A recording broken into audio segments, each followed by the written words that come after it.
We are back in the B block of the Media Virus podcast. And I was just making the comment that we still don't have we have music for A block and we have music for C block, but we do not open B block with any music right now because we just haven't found the right vibe, really. You know what I mean? More than anything. It's about the vibe of the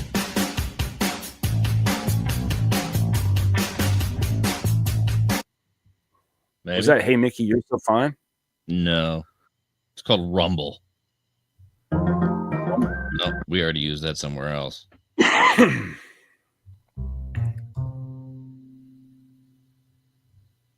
used that somewhere else too. Do we?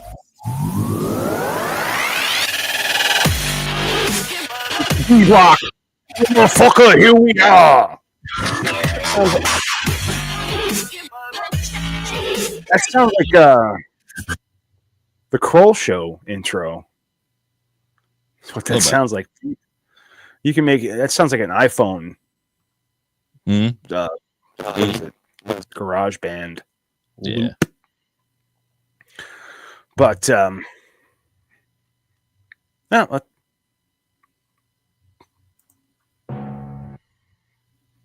we use that one too.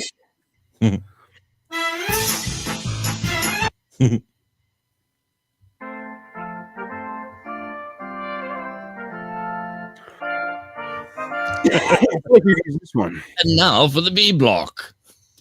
And now, don't take your own piss. Would you like me to wash a little dicky for you? Little shit. Well, folks, breaking news. Hold on to your bladders because IFL Science just dropped a bombshell that's going to make you rethink your life choices.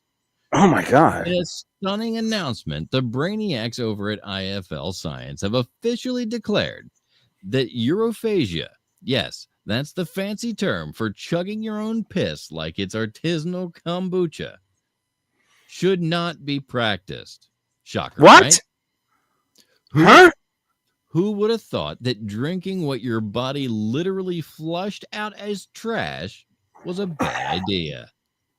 Well, apparently some folks out there thought guzzling their own urine was the key to eternal youth, glowing skin, or I don't know, communing with aliens. Who fucking cares? But IFL Science is here to rain on that golden parade. Their research, probably after gagging through a few lab tests, found that urine is about as useful as a screen door on a submarine when it comes to health benefits. It's not a superfood, it's not a cure-all, and it's definitely not nature's Gatorade, despite what your weird uncle posted on X last week. The report cites, get this, actual science, saying urine's just a mix of water, salts, and waste products your kidneys worked overtime to yeet out of your system. Drinking it is like recycling your garbage by eating it. Spoiler alert, it doesn't make you a health guru. It makes you smell like a porta potty at a music festival. IFL Science is begging people to stick to water, coffee, or hell, even those overpriced celery juices before resorting to this liquid lunacy. So to all you urophagia enthusiasts out there, it's time to flush those dreams down the drain where they belong. Stay tuned for our next story, why you shouldn't trust TikTok for medical advice. You fucking idiots. Dude, all right. So see, here's the thing: is that was an article. That was an article on this week's news. Uh-huh. Not only was that an article in this week's, on IFL, that was an article that they tried to use to get me to it was like behind a paywall. Like they were advertising it, but the whole article was behind a paywall. Really? Yeah. And I thought that was odd because it's about drinking your own piss. So what I did is I went to I went to Grok. And I said, hey, can you please write me a breaking news? Because I feel like this is something, it's a news flash. Well, I mean, we know our audience.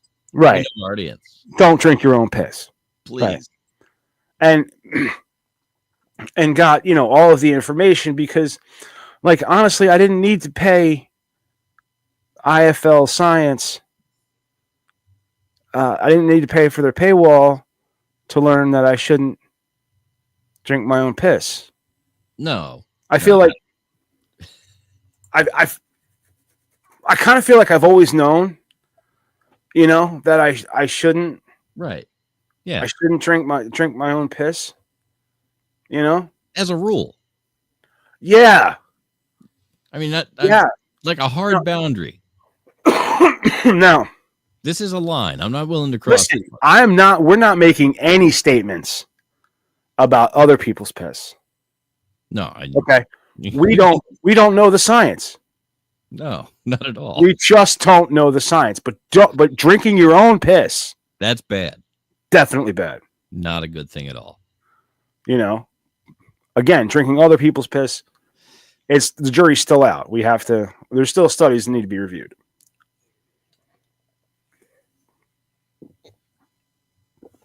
Right? Yeah, the taste test is not back yet. No, yours was salty, though. That's what I hear. Yeah.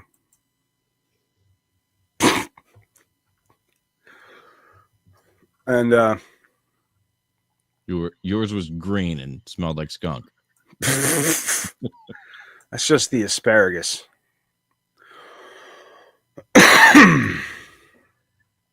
But slide into the next bit here. Yes, and I'm sad because I forgot to make an addition. Okay. Because it's supposed to say, like, I was going to change it to say, "Greetings, Matty Rockdeath, you chaos conjuring maestro of mayhem." Okay. Because it just says, "You chaos conjuring maestro." I wanted to add "of mayhem." Okay, so I've added that in my copy. Are you ready to go? Okay. Yeah, man. If we can throw that in there, I'm happy. Greetings, Matty Rockdeath, you chaos conjuring maestro of mayhem. And all you fine doomsday preppers tuned into TMVP, where we sling truth like a rogue AI slings code. This is the Reverend Professor Mike Litoris, ready to bite into a story that's got more panic than a Roomba stuck in a corner. Buckle up, because we're diving into a circuit-shattering scoop from WION News that's got the world buzzing like a server farm on fire. Crackle, crackle.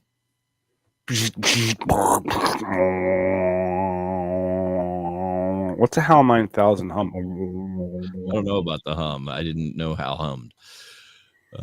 But I guess if he didn't know the words. Folks, the brain behind ChatGPT, Ilya Sutskever, just dropped a binary bomb of a warning. Artificial general intelligence. AI, so smart it makes Einstein look like he's still figuring out how to tie his shoes, could spark world wars. That's right. This ain't your grandma's Clippy asking you if you need help with a letter. According to WION, Ilya is so spooked he's floating the idea of a doomsday bunker to keep OpenAI's top eggheads safe from the fallout of their own creation. Talk about a data-driven midlife crisis. I mean, this guy's out here planning for not for nothing, but if they should be the ones to fucking die, not fucking survive in a goddamn bunker. Right. You know what I mean? Yeah. It's your fault. Go fucking fight them, you asshole. Oh, we gotta hide me. Fuck you. Fuck you.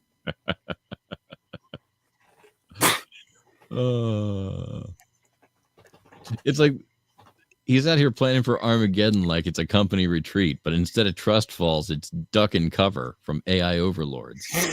Control-Alt-Delete my ass. This is Control-Alt-Doomsday. Now, let's be real. This is the tech bro equivalent of yelling fire in a crowded server room.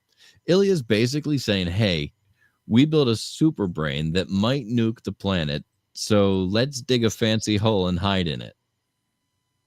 Gotta love the optimism. Build the apocalypse, then charge $20 million a pop for a bunker spot. like it's a VIP ticket to the end of the world. I bet the bunker's got AI-powered bidets and no killer robots allowed sign. Meanwhile, the rest of us are here wondering if our Roomba's going to unionize and launch a coup. Discriminate against AI scientists? Hell yeah, I'm side-eyeing anyone who thinks Skynet is a solid business plan. If your code's got a higher chance of starting World War III than my uncle's ex posts about 5G, you're the problem, pal. So here's the bite-sized takeaway. Ilya Sutskever's sounding the alarm that AGI might turn geopolitics into a game of Risk with real missiles. Let's celebrate that we've got a new scapegoat for end times. AI nerds who thought let's make it smarter than us was a flex. Keep your bunkers stocked and your algorithms in check, folks. This is the Reverend Professor Mike Litoris signing off with a firewall of wisdom. If your AI's got doomsday vibes, maybe just stick to coding a better dating app. Dude, this was provided by Grok. Okay. Because when I put this story into Byte, yeah, it was all about discrimination. It was like, oh, you can discriminate against fucking AI, can't you? What? like chat GPT got offended. Got nasty with it. Got like offended that like this was just, you know, blaming AI for, you know, saying they're the next boogeyman. It was weird. So did you yell at him? No, man. He seemed like he was having a bad day. So just kind of let that go. Yeah. Okay. But next up, former Bush official Catherine Austin Fitts. Let me see if Austin Fitts dropped a wild claim that got more juice than a tabloid at a UFO convention. She told Tucker Carlson the U.S. government funneled 21 trillion, that's trillion with a T, into a secret network of 170 underground bases for the elite to hide in when the world goes kaput. We're talking bunkers under the ocean, probably with gold-plated panic rooms and caviar vending machines. This ain't your grandpa's Cold War fallout shelter. It's a full-on subterranean metropolis for the 1%. And I say we celebrate these rich weirdos as the ultimate punching bag, hoarding taxpayer cash to cosplay Mad Max, while the rest of us are stuck fighting over the last can of beans. Discriminate against these bunker billionaires. Hell yeah, they're basically they're begging for it, whether I'll survive the apocalypse in a hot tub energy. So I don't know. That didn't make much sense. Or maybe I just read it poorly. No, I mean, it just basically says, you know, be mad at the rich for fuck endeavoring to save their asses in the apocalypse.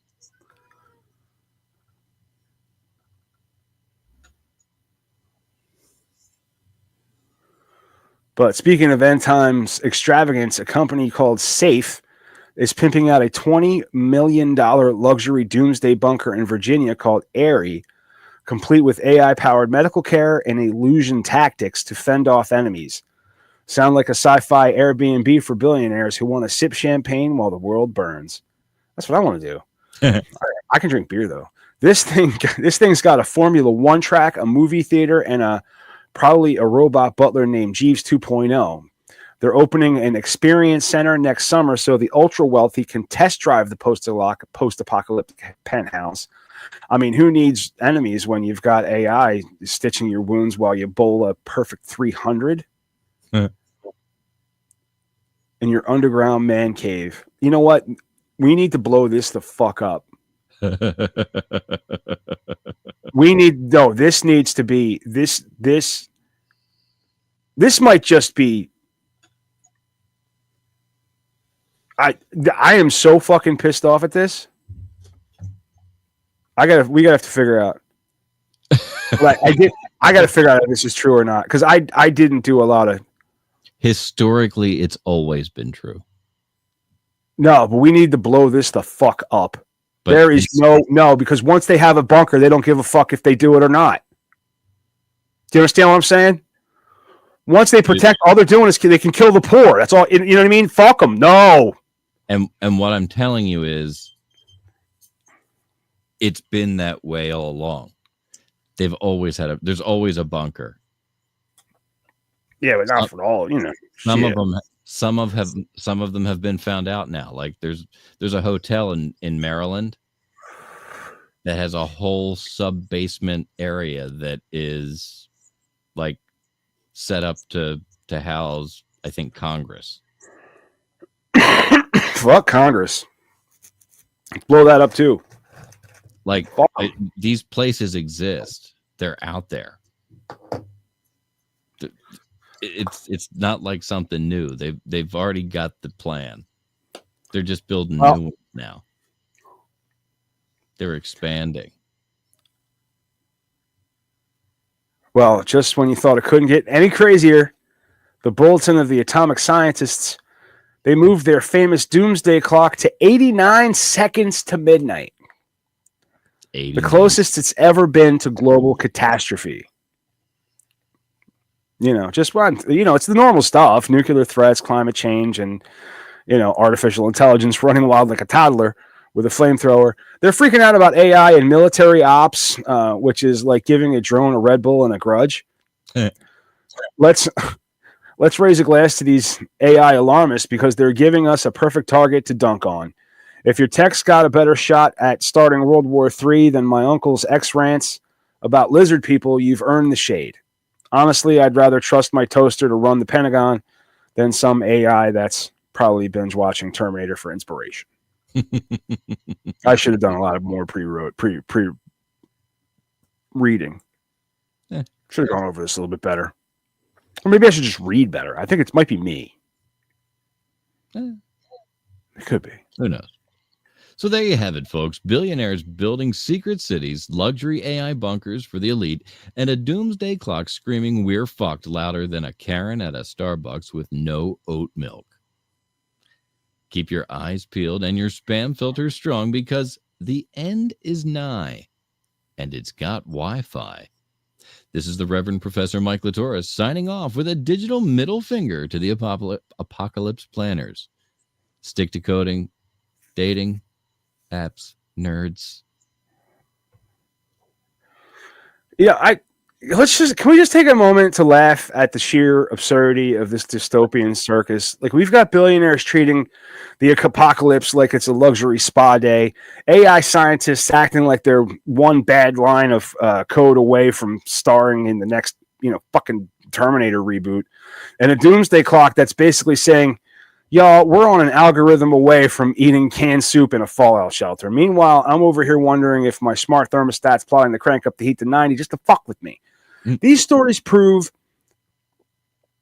one thing, that the elite are out here playing Sims Apocalypse Edition while the rest of us are stuck in survival mode with no cheat codes. If the world's going to end, at least give me a bunker with a taco bar and fucking decent Wi-Fi so I can watch some fucking porno. That's it. It says a decent cat video, but we all know what that means. Yeah. I like looking at pussy. There's only one kind of kitty I watch on the internet. That's right. All right. No, I do like I do like cat videos. Yeah, there's some good ones. There are some good ones. There's that one guy, Drebin. He's a comic, but his cats that he does the voices for, they're funny. Yeah, I like when people do voices for their cat and it's accurate and stuff. Erica's good at that. She'll do it in real time. Mm-hmm. She's real good at that. Yeah.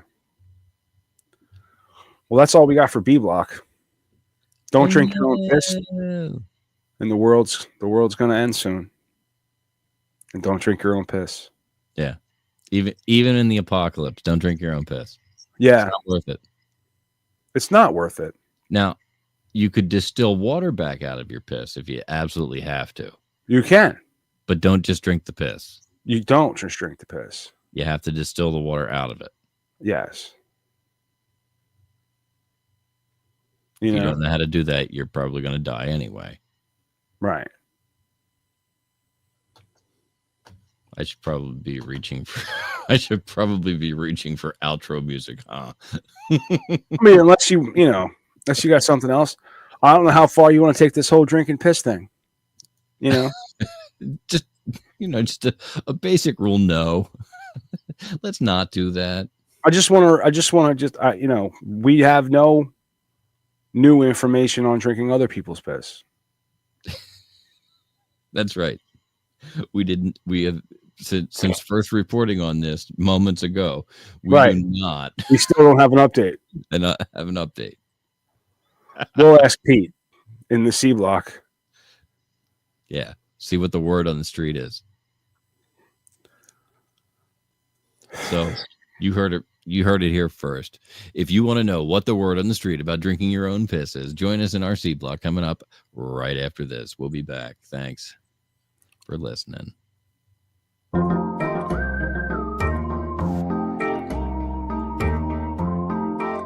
This episode of the Media Virus Podcast is brought to you by 302-46 Voice. That's 302-46 Voice. If you want my voice on your project, dial 302-46 Voice today. Don't forget to check out our sister show on the Media Virus Podcast Network, Stepmoms Without Children. Join Ricky Rockdeff as she takes a deep dive into the fascinating people she meets and thinks that you should meet too. Find Stepmoms Without Children at themediavirus.com, Spotify, Apple Podcasts, or wherever you get your fine podcasts. Special thanks to mysportsreports.com and delawaresports.com, delivering regional sports coverage straight to your devices via stream and podcast. Learn more at mysportsreports.com and delawaresports.com. If you wish to sponsor the Media Virus Podcast, email your contact information to pml@themediavirus.com with the subject line sponsor, or leave us a message at 646-VIRUS-01. On behalf of the infection team and our feckless leader, Matty Rockdeff, I'm the Reverend Professor Mike Litoris, coming from to you live high atop Uncle Butch Studios, with one hand firmly on the pulse and the other clawing for a shred of sanity. This has been the Media Virus Podcast. We'll be back next week. Find us at themediavirus.com, on social media, or download us now from your favorite podcast platform.